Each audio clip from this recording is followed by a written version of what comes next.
Bene data bakundwa b'umwami Yesu Kristo, mwese abakurikira izi nyigisho tubahaye ikaze mu biganiro bya SAVEUR divine. Ibi biganiro mu bitegurirwa n'abavugabutumwa bwiza batandukanye, akaba ari umuhamagaro ugendera ku ijambo ry'Imana byanditse mu gitabo cy'ubutumwa bwiza uko bwanditswe na Matayo ibice 24 umurongo wa 14. Kandi ubutumwa bwiza bw'ubwami buzigishwa mu isi yose ngo bube ubuhamya bwo guhamiriza amahanga yose, nibwo imperuka izahera ko ize. Ibi biganiro mubikurikira ku channel ya YouTube yitwa SAVEUR divine. Tubifurije kugubwa neza. Imana Data ari nayo So ibaha umugisha.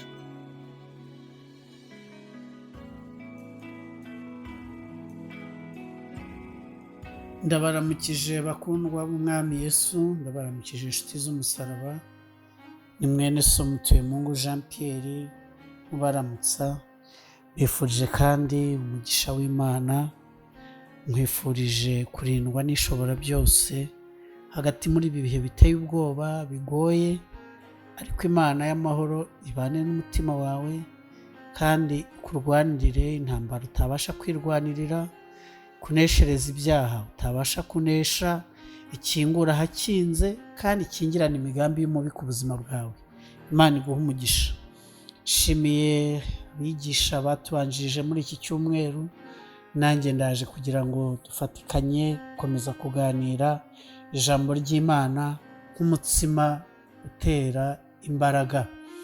Reka rero dusome ijambo ry'Imana mu rwandiko rwandikiwe Filemoni, rugira igice kimwe nyine, hanyuma niho turimo kwiga.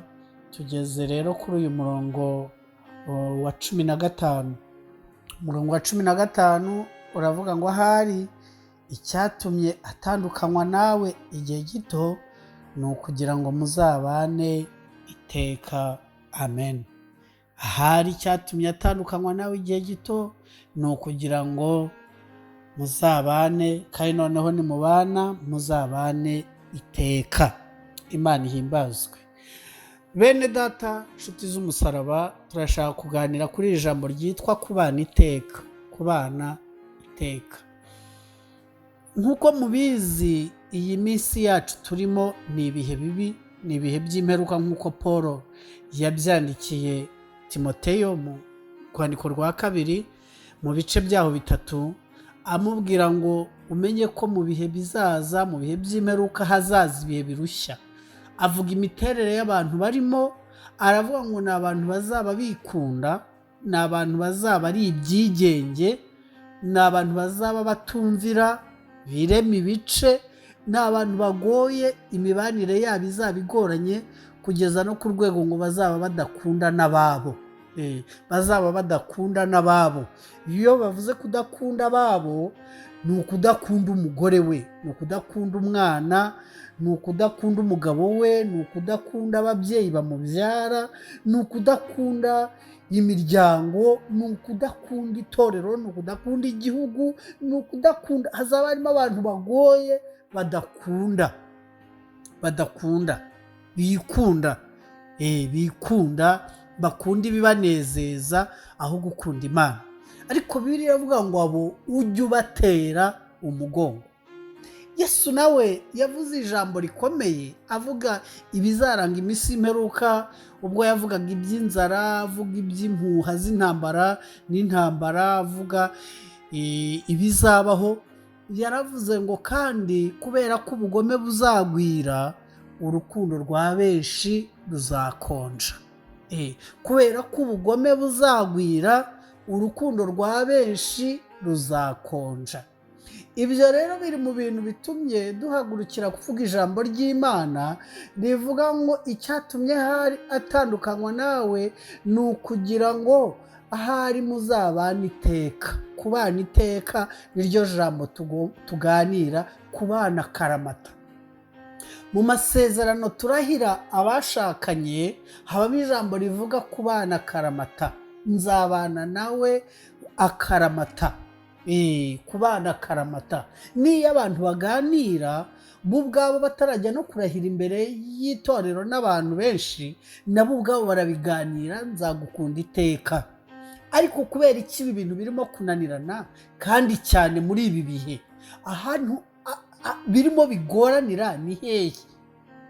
Irya jambo ryitwa kwikunda, kwikunda, kudaca bugufi.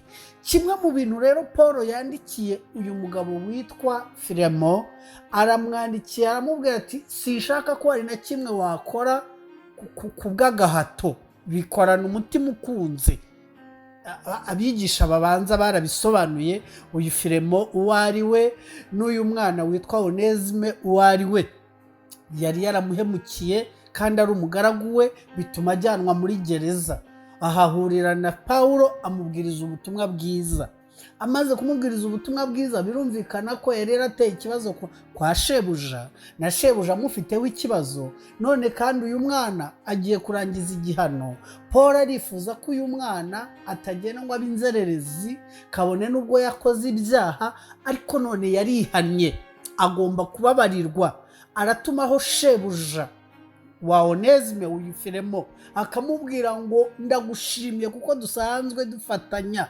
None rero nubwo uyu atakugiriye umumaro mu minsi yashize yaguhemukiye, ariko gira umutima w'imbabazi umwakire kuko yarihannye. Imana ishimwe. Ubwo nashaka kuvuga ijambo ryitwa kwihana no guhindukira. Cya kabiri, kwakira uwo muntu, kugira umutima ubabarira. Mu bintu bibuze, habuze umutima wihana ca bugufi, ariko hakabura n'umutima wakira wuzuye imbabazi. Buri wese arikunze, buri wese arirebaho. Iri jambo ryitwa kubana iteka rigomba kubaho, kubera ko Onesime yihannye kandi nanagerayo azabisabira imbabazi. Ndetse niba hari n'ibyo yahemutse, yibye, yakosheje, Paul yemeye kuzabyishyura abikubye inshuro nyinshi. Ariko kandi aringinga Firemo ngo mubabarire umwakire. Ahari cyatumye atandukanywa nawe ni ukugira ngo hari muzabane iteka. Reka mbabwire amakuru amwe yantangaje. Mperutse guhura n'abakristo bamwe ahantu nari nsuye ku iduka rimwe mu mujyi wa Kigali.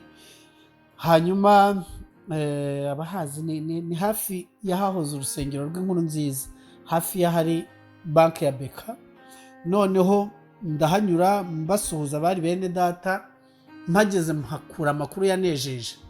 Mpasanga abantu bakunda gusengera mu cyumba nyobora cy'amasengesho cyo kuwa gatatu. Hanyuma ndabaramutsa, bambwira amakuru meza. Arambwira ati uyu mukobwa ureba turi kumwe namubereye marene.